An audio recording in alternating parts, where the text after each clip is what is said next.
My name's Neill Briggs. I'm co-founder and director of product development here at Briggs Automotive Company, BAC. We're the manufacturer of Mono, the world's first and only road legal single-seater supercar. I think innovation in a business is absolutely key, and obviously particularly during COVID times. But it's one of what we call our core values in the business. So innovation is not just in, say for example, the design of the car. As we rightly said, it's also in the business as well, our people and how we operate. So. Some of the things that what we try to do is use a so-called disadvantage of an SME into an advantage. Of course, the obvious one is agility. Decision-making processes are super quick, super easy. We have quite a flat structure here at BAC in terms of management, so we can make quick and easy decisions. I think another classic example is we export the car to 41 countries around the world. Well, do you have 41 dealers in the world? No, we don't. And we don't because we don't sell sufficient volume in that country to warrant the investment in a dealer. So what we do have is we have what we call our flying doctors. So the area that we're sat in here actually is normally inhabited by our flying doctors, but they're actually flying doctors at the moment. One of them's in Spa with some customers. So what that means is we can offer a customer an experience that almost money can't buy. So for example, if you have a Lamborghini or a Ferrari or a Porsche or a McLaren or any other car, you take it to a dealer, the dealer services the car. You've got to take time off work, you've got to find time in your schedule that is matched to their schedule. And in this case, we can offer anything from the car being collected and brought back to BAC to our flying doctor visits your house or your facility, wherever your cars are stored. He'll service your car there, and that can be a transparent process for you. If you're in a business meeting, you haven't got time to see the chap, then you don't need to see him. But if you want to have that interaction and find out all things greatest with BAC and understand a little bit more about the car maybe. So it's something which none of the big manufacturers can do. It's a result of our agility as a business, but also our lateral thinking as well, and it works really well. Because you can imagine if you bought yourself a nice watch, or you had a nice piece of jewellery, or you have something that you really cherish, you imagine that the guy who built your car services your car and comes to your house. You imagine how much of a personalised service that is. So I think that's probably one of the major key things. But that in itself is all wrapped into another major element of our business, which is the bespoke elements of the car. And there's lots of innovation in that as well. So for example, the seat is moulded to the driver. So what that means is and it's interchangeable. So if a customer sells his car, then the new customer can also have a seat made for him. So what that means is from a safety perspective, it's the safest seat in the world. So the seat technology was pioneered in the world of motorsport, Formula One typically, as most things are. And the process that takes place has been perfected over the years such that it's affordable on a road car like this. We ask people to come to the factory, again, exporting to 41 countries globally. That's never always so easy, but we've done seat fittings in places like Gordon Ramsay's kitchen, we've done seat fittings in the Dorchester, we've done seat fittings in pubs in Goodwood, we've done seat fittings, you name it. If we can get the chassis, the seat fitting chassis, which effectively is a car without any bodywork or wheels, if we can get that into some place, then we can do a seat fit in there. And again, it's about bringing our service to the customer and making his life as easy as he possibly can. Typically, the kind of guy who buys our car is high net worth. He's a businessman or a celebrity, CEO, entrepreneur, etc. So these guys have time for their hobbies, but they have limited time. So therefore, if you can bring as much of the service to them without disrupting their day, you've already won their hearts over. So I think there's a couple of things there: innovation in the product, innovation in the process, and then how everything all ties together. Because ultimately, we're a family business, family-owned, family-ran. We're a very tight-knit business, and we also have a very tight-knit relationship with our suppliers and our customers. And all of the things that we do around that—the flying doctor, the bespoke steering wheels, the bespoke seats, the car's one of a kind. What that means is no two cars are the same. So that's a one-off car, it's personal for you. And again, that's something that almost money can't buy.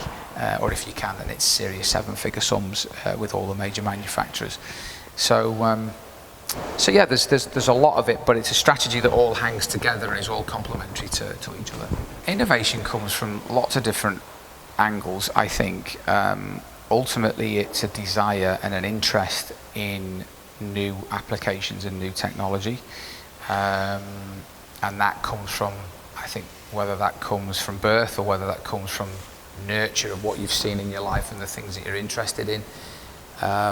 Ultimately, for us, if it can do one of two things, which is one, increase performance, which ultimately increases customer satisfaction, or improves the customer journey, and generally it's something which we'll go and pursue, and that's why we put our work with lightweight materials is something that's very key to what we do. We started to work with niobium most recently, which is another precious element, which most people won't know a great deal about, but again enhances structural properties to allow you to achieve lightweighting.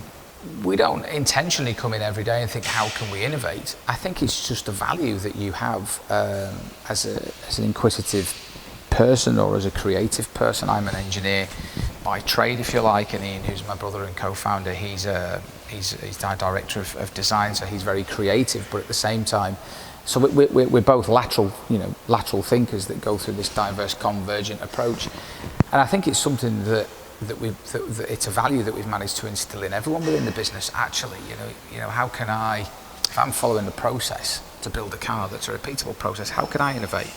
Well, actually, you can innovate in establishing the process that we build a car by, because with a new car, it doesn't mean to say that there's a perfected way in which it goes together. And what's great is the way in which the car is assembled, the various different modules, and how it all comes together has been developed by the team who build it. They've all got experience of working at race car teams or of working at major OEMs and so on and so forth. And so there's a mixture of an approach of a production line and a process that's repeatable.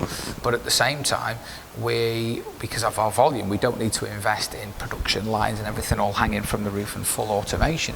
So we work with what we call a virtual production line. So we work with a gateway system of various different actions and jobs on the car that take specific time, that's all timed and calculated, but ultimately the cars stay in one position and the parts come to the car, whereas in a conventional factory the parts stay stationary, so do the operators, and the car comes to the operator. What that does is that gives you ultimate flexibility should you ever change the content on the car, that you can look at lots of different ways on how that new feature gets added into the car.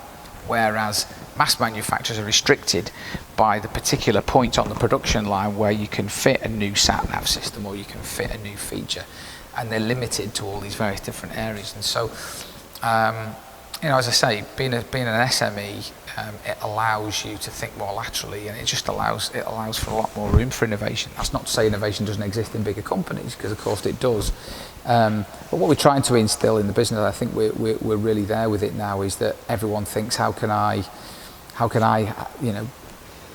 have my influence in what I do, whether it's a system, a finance system, whether it's a procurement system. Let's do what's appropriate for our business. Let's not say we used something else somewhere else, so we have to use it here. Let's look at what's right for us and let's try and achieve it that way, and let's just always have an open mind, and I think that's the bedrock of what we do here. There's some good examples of the innovation that we've applied to the car. We started a project back in 2014 looking around a carbon ceramic brake. So we instantly saved 2.5 kilo of rotational unsprung mass, which really is the holy grail of weight save. You multiply that by 4, that's 10 kilos. It's quite a significant amount of weight that was saved. So that was basically changing an existing part and creating a carbon part instead. But what that started was an analysis of the various different parts on the car, of where we could optimize the weight by the use of different materials. The body structure is all carbon fibre. It's made in what's called a pre-preg formula. So basically the weave that's woven and the resin are pre-pregnated together, so that's when the people who make it, they receive it on a roll, it's laser cut, and it's basically laid up in the mould and manufactured, so that you have the optimum amount of resin and the optimum amount of fabric. 14 years ago, there was a new discovery at the University of Manchester where graphene was discovered, which is a new material that's 200 times stronger than steel. It's a singular molecular layer of carbon, and it's an additive, a so-called nano additive particle that's added into the resin, a bit like putting sugar in your coffee or your tea, and then that then is then pre-pregged into the material. So the material itself, when it arrives at the moulders, they don't know any different, because they still receive a piece of material that's on a roll. They laser cut it out, they put it in the mould, they make the part. But the reality is how the graphene reacts, and what it does to the structure within the carbon weave, and how it enhances its properties. So what it means is it makes it stronger. So therefore, for a given stiffness for a panel, to say for example to deal with an aerodynamic load or a structural load, as on a like-for-like basis to have a similar performance, it means that we can take material out. So as opposed to using 3 layers of carbon, we can perhaps use 2. So that makes the part lighter. It also means we're using less material, which means it's cheaper. And because of some clever work we've done on the moulds as well, which have also got graphene enhanced carbon in there as well, it means that the moulding time is a lot shorter as well. So we're actually using less, our carbon footprint is less, which is great, and it means that the throughput for the manufacturer can be quicker, so we can make more parts. And of course, as we ramp up this technology and the technology gets disseminated and exploited in various of the different sectors, we need to reduce those cycle times. So both of the two things that we've done have been identified on what's called the route to affordable composites. So how do we get a composite body panel off a £250,000 car onto my mum's Fiesta? Yeah, and the way we do that is by looking at the process, looking at the material, and looking at how we can reduce and cost reduce in various different areas. So that's a classic example. So COVID's been a major challenge for the whole of the manufacturing sector, and particularly for the automotive industry, particularly because you have people in close proximity in a working environment, which is one challenge. So from a safety perspective, it's always going to be a challenge. But the other big challenge, of course, is the supply chain. The vast majority of car companies source their parts from all across the world, and of course with travel restrictions and so on and so forth, it means that there's some pretty serious implications on supply chain. We're very fortunate in the sense that being here in Liverpool, 50% of our supply chain is made up of parts that come from suppliers within the Liverpool city and the northwest region. So we've not been hindered too much in that sense. The compromise for us has been the rate at which our suppliers have been able to supply us with parts, and whether or not in certain cases they've had to shut down because of the type of factory and facility that they have, or whether they've kept a skeleton staff or whatever. So in our case, we've maintained, we've remained open, first of all, open for business, but we've done it in a very responsible way. So first of all, anyone who was indirectly involved with the car production, so in other words, the functions of purchasing and finance and so on and so forth, those people were asked to work from home, and they were quite happy to do that. The direct staff remained in place, the people who actually bolting the cars together, but because our supply chain was hindered, it meant that we had less people bolting those cars together, so some of those guys have been furloughed, and that was the kind of immediate impact of it. It's sort of mid to end of March, and then as time's gone on, actually things have slowly improved. So I think people have become comfortable with the measures that we put in place in terms of social distancing and PPE and safe working, etc. We've never really struggled with that anyway, because with 24 people across 22,000 square foot, we've actually got quite a lot of space to work in anyway. But in essence, the mixture between the direct and the indirect staff and the people here, we've managed to make it work quite well. And then most recently, of course, as some of the measures have been slackened, a lot of the suppliers have started to come back in. Those who weren't able to put a skeleton staff in place, those people have come back in, and we're now starting to see more and more of these parts come through. That's had the knock-on effect for us, because then we've started to bring some people off furlough as well, which is great. So I'd say at the moment we're probably running at about 50% our output of where we normally are, which obviously from a business perspective is not fantastic, but at the end of the day, it's my role as one of the co-founders of the business to make sure that the business is in as healthy state as it possibly can be, as we start to come out of COVID. So it's been a really interesting, challenging time, and then on top of all of this, of course, there's the day job of actually running a company, and having to wear 5 or 6 different hats, because predominantly some people are furloughed, some people are working from home. We're also in the middle of launching a new car, so So it's been an incredibly busy time actually, and it's been quite odd in the sense that the working environment is quite busy, or very busy, and you get in the car and you drive home and you hardly see any cars on the road.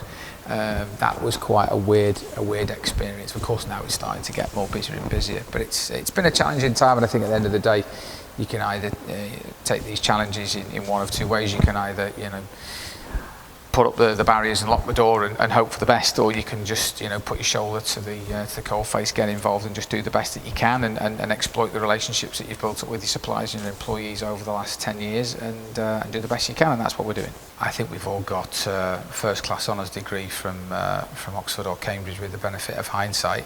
I don't think there's anything that we'd specifically change, certainly not in terms of the design of the car. And you could maybe argue at certain points whether you made certain key decisions. Certainly the second best decision that we ever made after the decision to design the car was to move to Liverpool, because that unlocked the space, the network, the suppliers that we needed access to. Possibly some additional financial assistance, probably in the earlier years. Quite how that would have been done, obviously in the middle of the world financial crisis, it was never going to be a straightforward process. That would have reduced the stress levels probably a little bit, and we perhaps could have enjoyed it a bit more. But the upside of that is that Ian and I own, the vast majority of the business. We've not had to dilute our shareholding by bringing investors in too much. We've got a great bunch of people who work for us, a great supply chain in a lovely facility. So by and large, there's nothing really that we look back in with anger or too much. I think the big thing really is to continue the self-belief in what you do, because you'll always have knockbacks. And I think now, one thing that we are better at handling is our issues. How you handle an issue is 90% of the issue is how you handle it and what you make it, rather than the actual issue itself and what effect that has on you. And I think we've got, we've always been pretty good at chaos management here occasionally. And COVID was a classic example. Within the space of 2 weeks, we had the Geneva show cancelled on us. We found, our show stand was built. We had cars in the middle of Germany and Austria and Switzerland that were en route there. We were in the middle of Germany en route there. And then it's, how do we relaunch a car? We try and then relaunch a car here. So we do a local launch, and then it's COVID, and it's furloughing, then it's suppliers. And I think when you've been through everything, you just say, actually, by the time you get to this stage in life where the business has been active for over 10 years now, we've pretty much seen every kind of disappointment or issue, and you've just learned how to handle things better. And I think my advice for anybody would be believe in what you're doing. Self-belief is an incredible value, and just be prepared for the worst. When things happen, don't take it as too much as a setback, because these things happen, and don't take it personally as well. Which is hard sometimes not to do when it's your own business. There's always been, I think, both with Ian and I, an incredible self-belief in what we do and our ability to do things. We've always done good things by and large, apart from the odd delinquency as a youngster. I just think it boils down to your abilities. You can feel self-confident, and that can come across as arrogant if you're not able to actually deliver something. If you're delivering world-class products or services, and people like it, then it actually fuels your self-belief. And I think, for sure, it's a value that's instilled in you as a child, whether that's through sport, whether that's through your academic studies and your achievement, or perhaps actually how you've turned adversity around. You may have experienced adversity in your life for whatever reason, and the self-belief that that you've changed your life for whatever reason. That there's lots of different ways you can create self-belief. We're very fortunate that Ian and I have been brought up incredibly well by our parents. We've been fortunate to go to good schools and good universities, but it's never been easy in some instances. And just a focus on a focus on the end game at the end of the day.